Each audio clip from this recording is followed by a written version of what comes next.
মানুষ যদি ভালো হয় দেশ কেন আগায় না? দেশ তো আগাবে। বাংলাদেশ নামক উড়োজাহাজের ককপিটে যারা বসে আছেন তারা যদি প্রপারলি ড্রাইভ করেন, তা না হয় দেশ আগাবে। প্যাসেঞ্জার তো আগায় নিতে পারবে না, প্যাসেঞ্জার তো জার্নি এনজয় করবে। আমাদের সমস্যা ওই জায়গায়, সমস্যা আমাদের মাথাগুলোতে। ওই মাথাগুলো আমাদের ঠিক হওয়া উচিত। আর মাথাগুলো ঠিক হওয়ার জন্য আমাদের সততা এবং কমিটমেন্ট লাগবে। আমরা কোনো দলীয় সরকার কায়েম করতে চাই না। এই কয়েকদিন জনসভায় অত্যন্ত স্পষ্টভাবে জনগণকে বলেছি, আমি জামাতে ইসলামীর বিজয় চাই না, আমি 18 কোটি মানুষের বিজয় চাই। আমি কোনো গোষ্ঠ পরিবর্তনকে, কোনো রাজনীতিতে বিশ্বাস করি না। আমি বিশ্বাস করি জনতার রাজনীতিতে, জনগণের রাজনীতিতে। এই জন্য আমাদের ইশতেহার তৈরিতে আমরা জনতার কাছে তাদের অভিপ্রায়, অভিমত, আকাঙ্ক্ষা এবং তাদের পরামর্শ আমরা চেয়েছি। এই ইশতেহার তৈরিতে বিপুল সংখ্যক মানুষ, লক্ষ লক্ষ মানুষ আমাদেরকে তাদের মত দিয়ে, পরামর্শ দিয়ে সহযোগিতা করেছেন। যারা ইশতেহার তৈরি করেছেন আর ইশতেহার তৈরিতে এইভাবে সহযোগিতা করেছেন, আজকের এই মুহূর্তে আমি তাদের সকলের প্রতি গভীর শ্রদ্ধা নিবেদন করছি। তারা আমাদেরকে উৎসাহিত করেছেন, তাদের চিন্তাগুলো আমরা বুঝতে পেরেছি। তৃণমূল থেকে সর্বোচ্চ পর্যায়ের মানুষেরা আমাদেরকে সহযোগিতা করেছেন। আমাদের যে ইশতেহার, এই ইশতেহার হবে ইনশাআল্লাহ জনবান্ধব, ব্যবসা বান্ধব, শান্তি বান্ধব, শৃঙ্খলা বান্ধব। আমরা আমাদের ব্যবসার ক্ষেত্রে অবশ্যই প্রাইভেট ভেঞ্চারকে আমরা বেশি উৎসাহিত করব, এটা দেশি এবং বিদেশি। শিল্প মালিক যারা হবেন তাদেরকে আমরা সমাজের আইকন হিসাবে কবুল করব। আর এই মালিকেরা যারা লক্ষ লক্ষ শ্রমিককে চাকরি প্রোভাইড করেন, তারা কার্যত লক্ষ লক্ষ পরিবারের মুখে খাবার তুলে দেন। আমরা সেই শিল্পগুলোকে শিশুর মতো কুলে তুলে লালন করব ইনশাআল্লাহ। শিশুকে যদি আমরা আজকে ভালোভাবে পরিচর্যা করি, এই শিশু বড় হয়ে তখন আমাকে পরিচর্যা করবে। আমরা শিল্পকে এই কারণেই নিউবর্ন বেবির মতো আমরা নার্চার করব যে তারাই আগামীতে ইনশাআল্লাহ এই দেশটাকে সুন্দরভাবে গড়ে দিবেন, আমাদের যুবক যুবতীদের হাতে কাজ তুলে দেবেন। এই ক্ষেত্রে আমাদের পলিসি হবে মালিক পক্ষ এবং শ্রমিক পক্ষকে মুখামুখি করা নয়, বরঞ্চ সমন্বয় করে হাতে হাত ধরে বুঝানো। শিল্প বাঁচাতে হলে শ্রমিককে বাঁচাতে হবে, আর শ্রমিকদেরকে বুঝাতে হবে যে যদি শিল্প বাঁচে তাহলে তুমিও বাঁচবা। সুতরাং শিল্পকে নিজের সন্তানের মতো ধারণ করো। আর মালিকদেরকে আমরা অনুরোধ করব তারা যেন তাদের যারা শ্রম বিনিয়োগ করেন তাদেরকে যেন তাদের সন্তানের মতো ধারণ করেন। তারা একটুখানি সম্মান চায়, একটুখানি ভালোবাসা চায়, একটুখানি কর্মপরিবেশ চায়। বিশেষ করে মহিলা শ্রমিক যারা থাকবেন, নারী শ্রমিক, তাদের জন্য কর্মঘণ্টার ব্যাপারে আমাদের একটা প্ল্যান আছে, আমরা বলেছি। পর্যায়ক্রমে সেটা ইনশাল্লাহ বাস্তবায়িত হবে। এটা যখন বললাম, কারো কারো কপালে চিন্তার ভাস, আর কেউ কারো কারো উল্লাস যে এই একটা ভালো পয়েন্ট পেয়েছি, এবার আর একটা মিসাইল মেরে দিব জামাত ইসলামের উপর। হলো, দুটাই হলো। চিন্তার ভাস যারা ব্যবসা এবং শিল্পের মালিক, তারা চিন্তা করেছেন 5 ঘন্টা কাজ করে যদি 8 ঘন্টার বেতন হয় তাইলে আমি পোষাবো কীভাবে? না, আপনি দিবেন কেন? তিনি যে কয়েক ঘন্টা এখানে শ্রম দিবেন সেই কয়েক ঘন্টার আপনি দিবেন, বাকিটা সরকারের দায়, সরকারকে দিতে হবে। মায়েরা সমাজ গড়ে দিবেন আর মায়েদেরকে এটুকু সম্মান আমরা দেখাবো না, এটা হতে পারে না। দুনিয়ার বহু দেশে এটা আছে। 6 ঘন্টা, 4 ঘন্টা, 5 ঘন্টা। অনেকে আওয়াজ তুলল, এমনিই নারীরা কর্মক্ষেত্রে সুযোগ পায় কম। এখন যখন নিয়োগকর্তা দেখবে যে তাদের কর্মঘণ্টা কম, তখন আর নিবেই না। কিন্তু তারা এটা চিন্তা করেননি। যখন একজন সন্তান সম্ভবা মা, এরপরে যখন তিনি সন্তানকে জন্ম দেন, তারা লালন পালন করেন, অনেক সময় 8 ঘন্টা কাজ করতে পারবেন না বলে পুরা চাকরিটাই ছেড়ে দেন। আমরা তো সেখানে তাদের জন্য সহজ করে দিচ্ছি, যাতে চাকরি তার স্বার্থে না হয়, ওটাও লেগে থাকবে, সন্তানও তার গায়ের সাথে জড়িয়ে থাকবে। এই দুইটার আমরা সমন্বয় ঘটাতে চাচ্ছি। 3 ঘন্টা বাকি যেটা থাকবে সেখানে কাজ থেমে থাকবে না। দুনিয়ার বহু দেশে আছে, পাবলিক অ্যান্ড প্রাইভেট, পিপিপি, সব জায়গায় পার্ট টাইম ওয়ার্কার নিয়োগ দেওয়া যায়। সেখানে মালিকরা দিবেন, আরও বেশি জব ক্রিয়েট হবে। কোনো মা এমন থাকতে পারেন যে তিনি 5 ঘন্টা পারবেন না, 3 ঘন্টা করবেন, তিনি ওই জায়গাটা ফিল আপ করবেন। এইভাবে যদি আমরা চিন্তা করি তাহলে তাদের কর্মের পরিবেশটা সহজ হয়। শুধু তাই নয়, এখানে শ্রমঘন এলাকায় নারীদের জন্য অবশ্যই তাদের বাচ্চাদের, বেবিদের ডে কেয়ার সেন্টার থাকতে হবে। তবে হ্যাঁ, পর্যাপ্ত পরিমাণ নারীরা যেখানে কাজ করবেন সেখানেই কেবল এটা মেনটেন করা সম্ভব। সেইটা যৌক্তিকতার ভিত্তিতে হবে। আমরা এও ডিক্লেয়ার করেছি 5 বছর পর্যন্ত বয়সী শিশু যারা আছেন তাদেরকে ইনশাআল্লাহ সরকার পূর্ণ দায়িত্ব নিয়ে তাদের স্বাস্থ্যসেবা সম্পূর্ণ ফ্রি নিশ্চিত করবে। সারা জীবন যারা দেশকে, রাষ্ট্রকে দিয়ে গেছেন, অবসর জীবনে চলে গেছেন, এই রিটায়ারমেন্ট লাইফে একদিকে থাকে না টাকা কড়ি, অন্যদিকে বেড়ে যায় রোগ শোক। সেই সময়টা বড় কষ্টের। যিনি সারা জিন্দগি রাষ্ট্রকে দিলেন, রাষ্ট্রের অবশ্যই তার প্রতি, সেই নাগরিকের প্রতি দায়িত্ব আছে। তিনি একজন কৃষক হতে পারেন অথবা উচ্চ পর্যায়ের একজন কর্মকর্তা হতে পারেন, কিন্তু এখন অবসরে।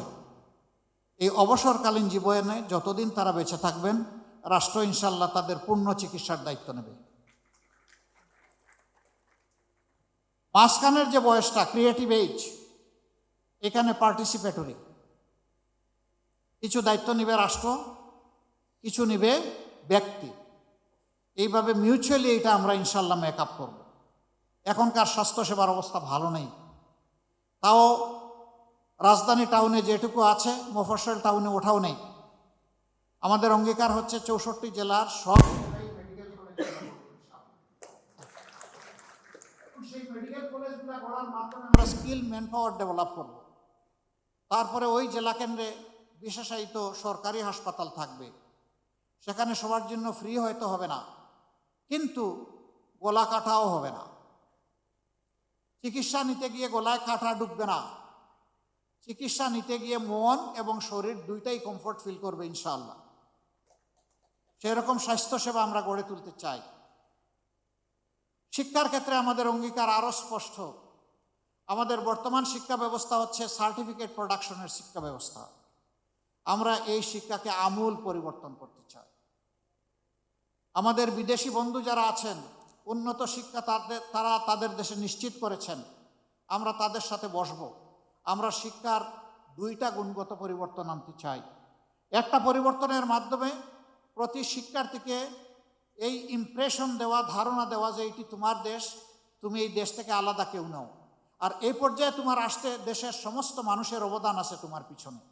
অতএব তোমার দায়িত্ব আছে, তুমি যখন শিক্ষিত হয়ে, গুণী হয়ে, যখন তুমি কিছু করার বয়সে পৌঁছবা, তখন এই জাতির ঋণ তোমাকে পরিশোধ করতে হবে। শিক্ষার মাধ্যমে এই মোরাল লেসনটা আমাদের শিক্ষার্থীদের মাধ্যমে আমরা দেওয়ার চেষ্টা করব। এরকম শিক্ষার্থী যারা আসে, আমি নিশ্চিত তারা তাদের দেশকে অবশ্যই ভালোবাসবে। তারা স্বার্থপর, আত্মকেন্দ্রিক, সংকীর্ণ মনে হবে না। তারা উদার, দূরদৃষ্টি সম্পন্ন হবে, সবাইকে সম্মান করতে শিখবে। সবার হক তাদেরকে দেওয়ার জন্য সে তার সবটুকু উজাড় করে চেষ্টা করবে। এর সাথে আমরা প্রফেশনাল এডুকেশন, যেই এডুকেশন বেকার তৈরি করবে না, বরঞ্চ যেই এডুকেশন প্রত্যেকটি ক্ষেত্রে দক্ষ জনবল তৈরি করবে। এটা ক্লাস 6 থেকেই ক্রমান্বয়ে এই প্রফেশনাল এডুকেশনটা শুরু হবে। এই এডুকেশন যদি আমরা দিতে পারি, আমরা 2 দিক থেকে লাভবান হব। দেশের বুকে আমাদের এই দক্ষ জনবল আমাদেরকে দেশটা সুন্দর করে গড়ে দেবে। বিদেশে যদি যায়, সে মোর আর্নিং করবে, বেটার পজিশনে থাকবে, তার রিমিটেন্স আসবে দেশে অনেক বেশি। আমরা অবশ্য 2টা রিমিটেন্স চাই। একটা হচ্ছে ফিনান্সিয়াল রিমিটেন্স, যেটা আমাদের ফরেন বিজনেসের চাকা ঘোরানোর জন্য দরকার। এটা 2ভাবে আসে ফরেন ইয়েটা। একটা হচ্ছে আমাদের এক্সপোর্ট বিজনেসের মাধ্যমে, আর একটা হলো আমাদের প্রবাসী যোদ্ধাদের মাধ্যমে, যাদেরকে আমরা রিমিটেন্স যোদ্ধা বলি। কিন্তু ওই পর্যন্তই। একটা শব্দ তাদের জন্য বলে দিয়েছি, রিমিটেন্স যোদ্ধা, কিন্তু বীরের যে সম্মান এই জাতি তাদেরকে এখনো দিতে পারে নাই। পরিবারকে, দেশকে সাপোর্ট দিতে গিয়ে বিদেশের মাটিতে যখন মারা যায় তখন তার লাশ নিয়ে টানাটানি হয়। এই লাশটা কে দেশে আনবে? এটি লজ্জার। আমি তাকে বীর বলবো, কিন্তু তার লাশটা রাষ্ট্র সম্মান দিয়ে দেশে আনবে না, এটা হতে পারে না। আমাদের অঙ্গীকার, ইনশাআল্লাহ আমরা দোয়া করি সবাই বিদেশে গিয়ে সুস্থ থাকুক, সুস্থ হালতে তারা আবার ফিরে আসুক। কিন্তু কেউ যদি বিদেশের মাটিতে ইন্তেকাল করে, তার লাশ রাষ্ট্রীয় দায়িত্বে সম্মানের সাথে বিনা পয়সায় দেশে আনা হবে। এই রিমিটেন্স যোদ্ধারা অনেকে জীবনের সব শক্তি ক্ষয় করে যখন দেশে ফিরে, তখন আবার চোখে অন্ধকার দেখে।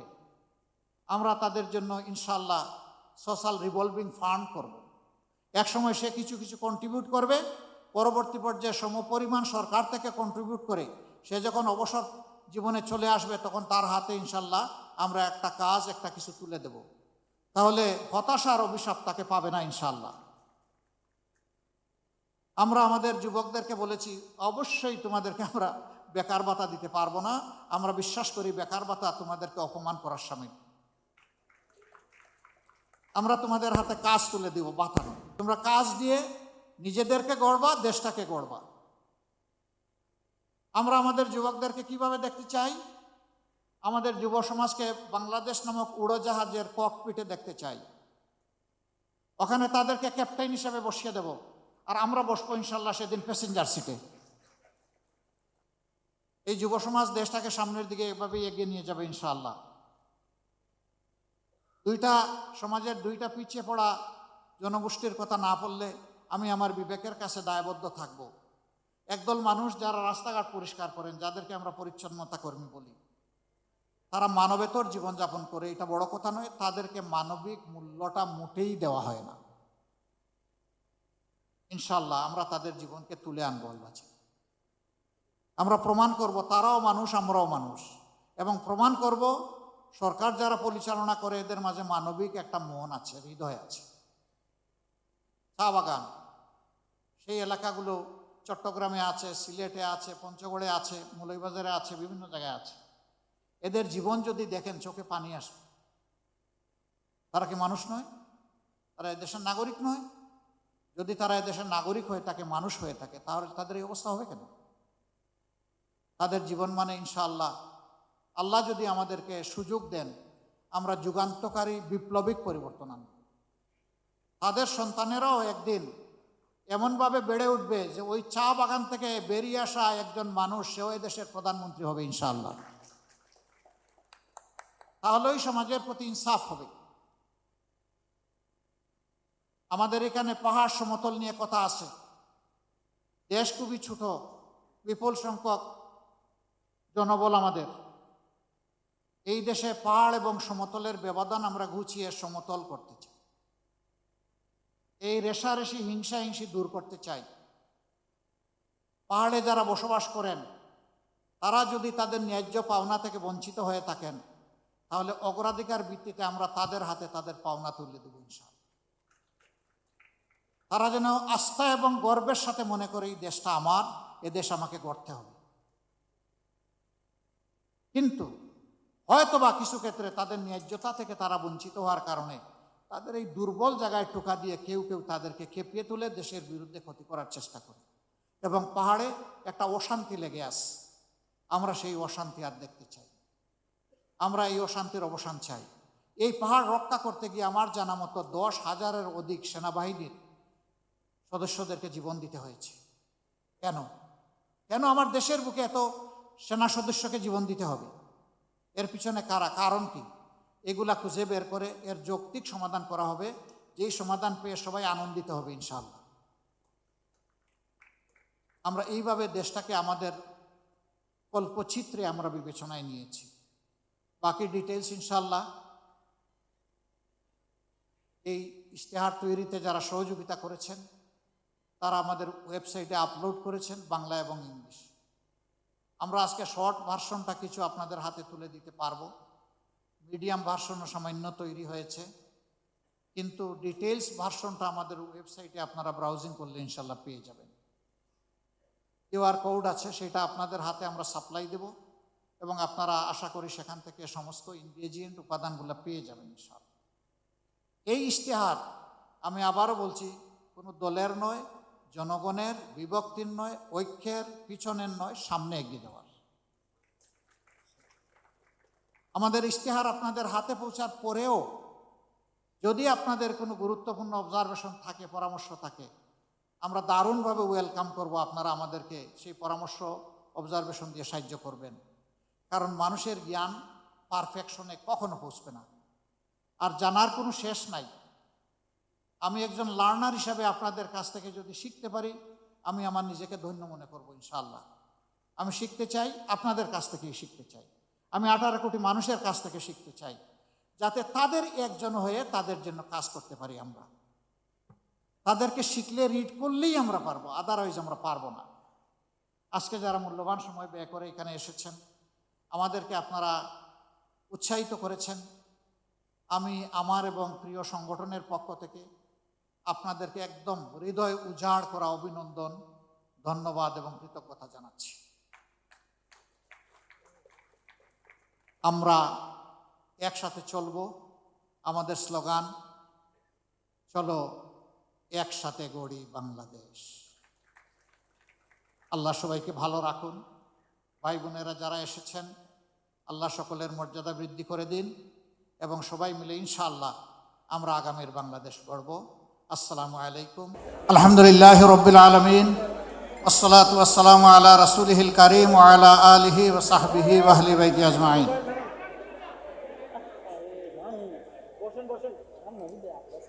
সম্মানিত অতিথিবৃন্দ, বিদেশি কূটনীতিকবৃন্দ, সম্মানিত সাংবাদিক বন্ধুগণ, বিশিষ্ট ব্যবসায়ীবৃন্দ, সুশীল সমাজের সদস্যবৃন্দ, বিভিন্ন শিক্ষা প্রতিষ্ঠানের সম্মানিত শিক্ষাবিদবৃন্দ, ভাই এবং বোনেরা, আজ আমি বিশাল এক দায়িত্বের ভার আমার কাঁধে নিয়ে আপনাদের সামনে দাঁড়িয়েছি। এ দায়িত্ব নিঃসন্দেহে বাংলাদেশ জামাতে ইসলামীর পক্ষ থেকে নয়। এই দায়িত্ব ওই সমস্ত মানুষের পক্ষ থেকে যারা স্বাধীনতার 54 বছরে তিলে তিলে স্বপ্নের জাল বুনেছিলেন যে তারা একটি সাম্য এবং ন্যায় ইনসাফের বাংলাদেশ পাবেন। তারা স্বপ্ন দেখেছিলেন শিশুরা জন্ম নেওয়ার পর তাদের পুষ্টি, পরিচর্যা এবং শিক্ষা তারা দুনিয়ার 10টা উন্নত দেশের মতোই পাবে। তাদের স্বপ্ন ছিল এমন একটি দেশ যেখানে একজন মাঝি, সে যখন নৌকা নিয়ে নদীতে নামবে তখন সেখানে সে তার স্বপ্ন বাস্তবায়নের উপাদান খুঁজে পাবে।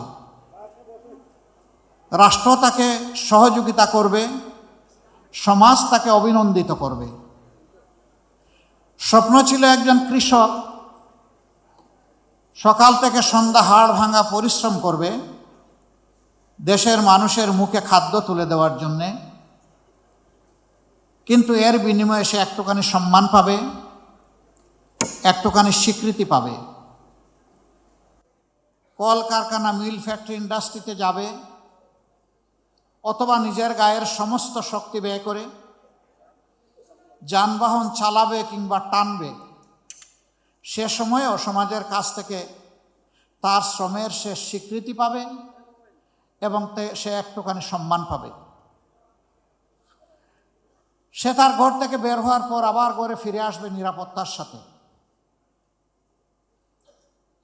একজন শিক্ষক যখন তিনি তার সন্তান তুল্য ছাত্রীদেরকে শিক্ষা দেবেন, তখন তিনি তার মেধা উজাড় করে তাদেরকে দেবেন।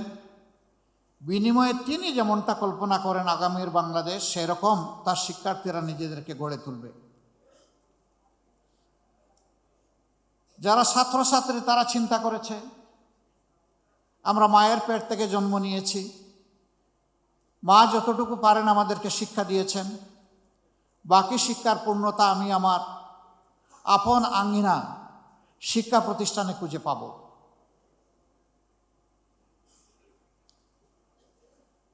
একজন কুটির শিল্পী তিনি চিন্তা করেছেন, আমার তো পুঁজি অল্প, কিন্তু আমি আমার এই পুঁজি দিয়ে আমার দেশ গড়ার কাজে আমার হাতকে আমি এগিয়ে দিতে চাই। বিনিময়ে আমি একটুখানি স্বীকৃতি এবং সম্মান চাই, আমি একটুখানি নিরাপত্তা চাই। একজন মা তিনি চিন্তা করেছেন, আমি নারী হিসাবে আমার কর্মক্ষেত্র ভিন্ন ভিন্ন। প্রথমে আমার সন্তানদেরকে আমি ধারণ করেছি, আদরে যত্নে ভালোবাসায় বুকের দুধ দিয়েছি, এরপরে তিলে তিলে তাদেরকে মানুষ করার জন্য আমার সবটুকু দিয়ে আমি চেষ্টা করেছি। আমি চাই আমার সম্মানটা স্বীকৃতিটা একজন মা হিসাবে। আমি চাই আমার সন্তানটা হবে এমন একটি সমাজের নাগরিক, যেই নাগরিক আমার সন্তান এবং আমাকে শতভাগ নিরাপত্তা বিধান করবে। একজন সাধারণ নাগরিকের আকাঙ্ক্ষা ছিল, কোনো অশুভ শক্তি যদি তার অধিকারের উপরে হাত দেয়, তাহলে সে যখন বিচারের আঙ্গিনায় যাবে সেখানে সে ন্যায় বিচার পাবে।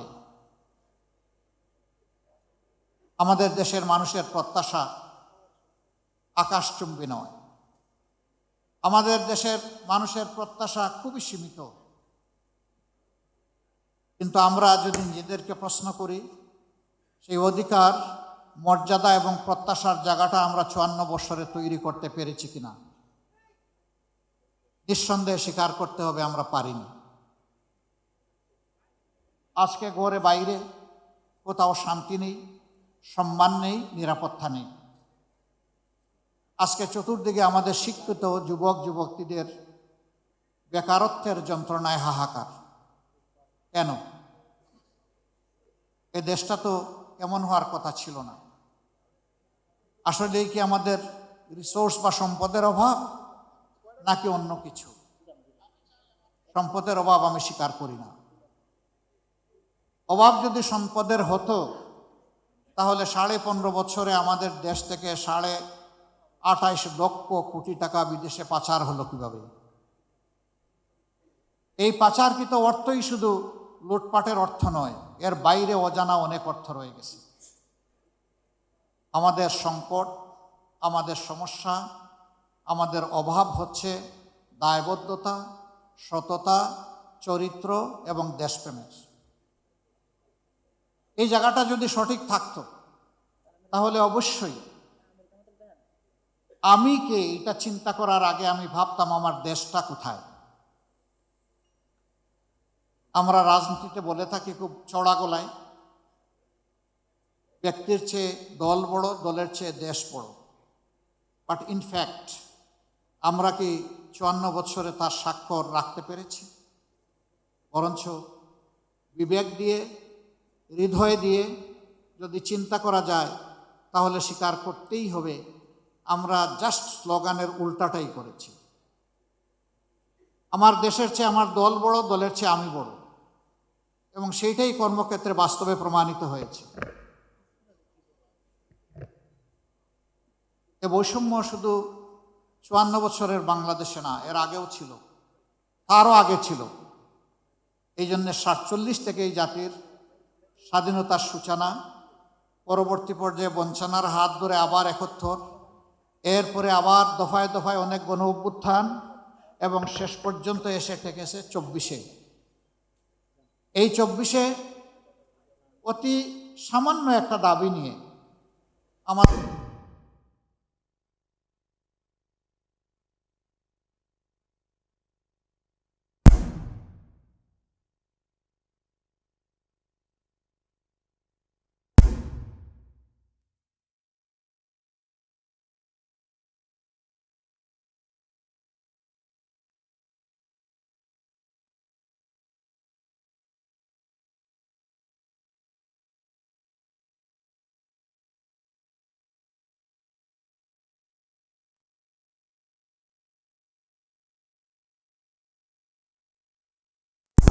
এবং মেধার স্বীকৃতিকে নিশ্চিত করার জন্য তাদের এই দাবি ছিল। অতীতের মতোই সেই আবার গায়ের জোর, অস্ত্রের জোরে এই দাবিকেও দমিয়ে দেওয়ার চেষ্টা করা হলো। এই দাবি নিয়ে প্রথমে ঢাকা বিশ্ববিদ্যালয়ের ছাত্রছাত্রীরা তারা সোচ্চার হয়েছিল। পর্যায়ক্রমে সারা বাংলাদেশের 18 কোটি মানুষই তাদের সাথে সামিল হয়ে গেল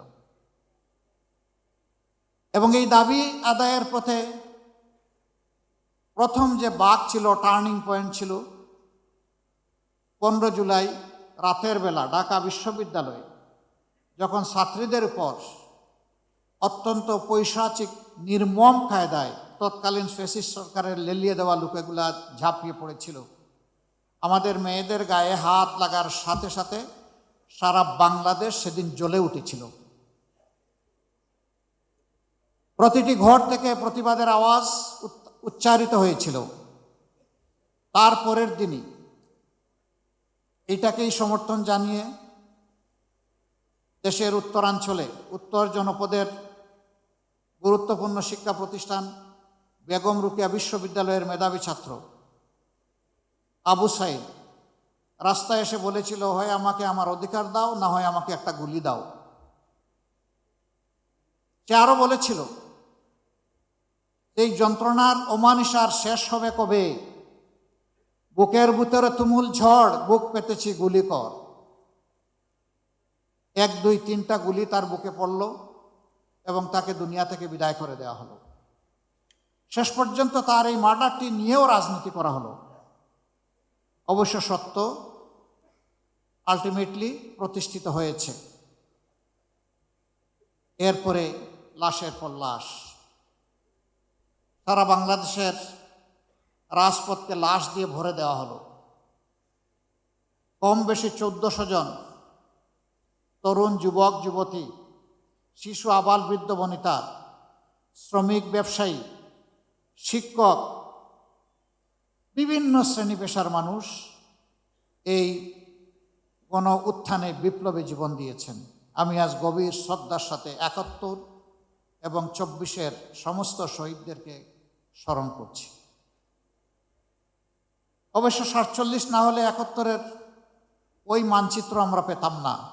আবার 71 না হলে এই রাষ্ট্রকে মেরামত করার জন্য 24 আমরা পেতাম না। কাজেই প্রত্যেকটা একটা আটটার সাথে সম্পর্কিত। সম্মানিত সুধীমণ্ডলী, একটি রাজনৈতিক দলের ইশতেহার একটি নির্বাচনকে সামনে রেখে এটি কোনো দলীয় কর্মসূচি নয়, বরঞ্চ একটি জাতির প্রতি একটি দলের চিন্তা, তার ভিশন, তার পরিকল্পনা এবং কিভাবে সে আগামীর দেশটাকে সাজাতে চায় তার একটি জীবন্ত দলিল, যা জনগণের কাছে এটি জীবন্ত একটি ডকুমেন্ট হিসাবে থাকবে। রাজনৈতিক দলগুলা যে ইশতেহার প্রকাশ করে থাকে, কার্যত সমাজের প্রতি এটি তাদের দায়বদ্ধতা এবং অঙ্গীকার। 5 বছর যদি জনগণ তাদেরকে দেশ পরিচালনার সুযোগ দেয়, তাহলে জনগণের অধিকার রয়েছে ইশতেহারের প্রত্যেকটি পয়েন্ট দিন, সপ্তাহ, মাস এবং বছর গুণে ওই দলের কাছ থেকে আদায় করে নেওয়া, বুঝে নেওয়া। এটা জনগণের অধিকার। আমরা সেই অধিকারটাই তুলে দিতে আজকে এখানে দাঁড়িয়েছি। আমরা এমন একটা বাংলাদেশ গড়তে চাই যে বাংলাদেশের প্রত্যাশা, আমি বিভিন্ন শ্রেণী পেশার মানুষজন যাদের কথা বললাম তারা যেটা প্রত্যাশা করেন। দুঃখের বিষয়, আমরা 15.5 বছর তৎকালীন সকল বিরোধী দল, এদেশের সুশীল সমাজ, সাংবাদিক মহল, আলেম ওলামা কেউ নিপীড়নের হাত থেকে রক্ষা পাননি। আমরা মজলুম ছিলাম। কিন্তু 5 আগস্টের পর অনেকেই অতীতের স্মৃতি মনে হয় যেন আমরা ভুলে গেছি। আমরা যদি স্মরণ রাখতাম তাহলে জুলাই যোদ্ধাদেরকে আমরা কলিজার ভিতর থেকে আমরা তাদেরকে সম্মান করতাম, ভালোবাসতাম, তাদের আকাঙ্ক্ষাকে ধারণ করতাম, কনসিভ করতাম, আর তাদের আকাঙ্ক্ষা বাস্তবায়নে নিজেরা অঙ্গীকারবদ্ধ হয়ে এগিয়ে আসতাম। হ্যাঁ, কেউ এসেছি, কেউ আসতে পারিনি। কেউ এসেছি পরিচ্ছন্ন একটি বাংলাদেশ গড়ার অঙ্গীকার নিয়ে, নতুন একটি বাংলাদেশ গড়ার অঙ্গীকার নিয়ে। যে পথে বাংলাদেশ চলছে সেই পথ থেকে বাংলাদেশকে রাজপথে, রাজনীতির রাজপথে উঠানোর অঙ্গীকার নিয়ে। আবার এ সময়ের ভিতরেই কেউ কেউ নিজেদের ভাগ্য গড়ার জন্য লেগে গেছেন এবং নানাভাবে দেশের মানুষকে তারা কষ্ট দিচ্ছেন, যার সাক্ষী আপনারা সকল, যার সাক্ষী 18 কোটি মানুষ। আমরা বড় বিনয়ের সাথে তাদেরকে অনুরোধ করেছিলাম, আমরা ছিলাম মজলুম, আমরা যেন কোনো অবস্থাতে না হই জালিম। মজলুম তো মজলুমের দুঃখ বুঝবে, মজলুম জালিম হবে কেন? আমি জানি না আমাদের এই আবেদন সবাইকে আমরা বুঝাতে পেরেছি কিনা। আজকে আমি একজন আহত সৈনিক। গত কয়েকদিন ধরে দেখেছেন যে আমার উপর চতুর্দিক থেকে মিসাইল নিক্ষেপ করা হচ্ছে। আমি কোনো অ্যান্টি মিসাইল ইউজ করব না, বরঞ্চ আমার রাজনৈতিক সহকর্মীদেরকে আজকে আপনাদেরকে সাক্ষী রেখে যারা সম্পূর্ণ অন্যায়ভাবে আমার চরিত্র হনন করেছেন, আমি তাদের সবাইকে ক্ষমা করে দিলাম। কারণ আমার রক্ত এবং মেজাজের সাথে প্রতিশোধ মানায় না, যায় না। আমি প্রতিশোধের রাজনীতিতে বিশ্বাস করি না। আমি বিশ্বাস করি আমি যদি আমার কোনো সহকর্মীকে, বন্ধুকে, ভাইকে তার ভুলের জন্য ক্ষমা করতে পারি, তাহলে আমিও সমাজের কাছে একদিন আমার ভুলের জন্য ক্ষমা আশা করতে পারি। কিন্তু সেই আমি মানুষটাই যদি প্রতিশোধের রাস্তা ধরে হাঁটতে চাই, তাহলে আমার উপর থেকে আরেকজনের প্রতিশোধ নেওয়ার অধিকার তৈরি হয়ে যায়। এই প্রতিশোধ, প্রতিহিংসার রাজনীতি করে করে আমাদের সমাজকে, দেশকে অনেক ক্ষতি করে ফেলেছে। ওই পিছনের রাজনৈতিক কালচার আর ধারণ করে চলতে চাই না। ওগুলাকে সম্পূর্ণ পিছনে ফেলে যুব সমাজের হাত ধরে এখন সামনে এগিয়ে যেতে চাই। আমি বিলিভ করি আমাদের যুব সমাজ অনেক পটেনশিয়াল। আমাদের যুব সমাজ আমাদের চাইতে অনেক ফ্রেশ, তারা অনেক ইনোভেটিভ এবং প্র্যাগমেটিক। তারা পারবে ইনশাআল্লাহ। যেভাবে তারা পেরেছে জুলাইতে, ওভাবেই পারবে আগামীর একটা বাংলাদেশ করে দিতে। সেই যুব সমাজের প্রত্যাশাকে, আকাঙ্ক্ষাকে ধারণ করেই আমরা আমাদের ইশতেহার রচনা করেছি। ইশতেহার রচনা করেছি মায়ের জাতিকে সম্মান দেওয়ার জন্য। ইশতেহার রচনা করেছি শিশুদেরকে নিরাপদ আবাসভূমি তৈরি করে দেওয়ার জন্যে, তার মেধা বিকাশের উপযুক্ত পরিবেশ নিশ্চিত করার জন্যে। আমরা তৈরি করেছি সুস্থ জাতি গঠনের জন্য শারীরিক সুস্থতার প্রয়োজনে যা দরকার সেই সমস্ত সার্ভিস নিশ্চিত করার জন্য। আমরা যে কৃষকরা আমাদের মুখে খাবার তুলে দেন, সেই কৃষকদের জীবনে আমরা বিপ্লব আনতে চাই। আমরা চাই না পুরানা ধাঁচের সেই কৃষিতে তারা পড়ে থেকে অতি অল্প পুঁজি নিয়ে হামাগুড়ি খাবেন। বরঞ্চ বিশ্বের অনেক দেশ আমাদের বহু পরে স্বাধীনতা লাভ করার পরে কৃষিতে তারা বিপ্লব সাধন করেছে। একসময় তাদের দেশ ছিল আমাদের মতো ইম্পোর্ট ডিপেন্ডেন্ট, এখন তারা হয়ে গেছে এক্সপোর্ট ওরিয়েন্টেড। আমরা পারবো ইনশাআল্লাহ। বিশ্বে অন্য কেউ পারলে আমরাও পারবো। এবং আমাদের মানুষেরা প্রমাণ করেছে এদেশের মানুষ ভালো। তো সমস্যাটা কোথায়?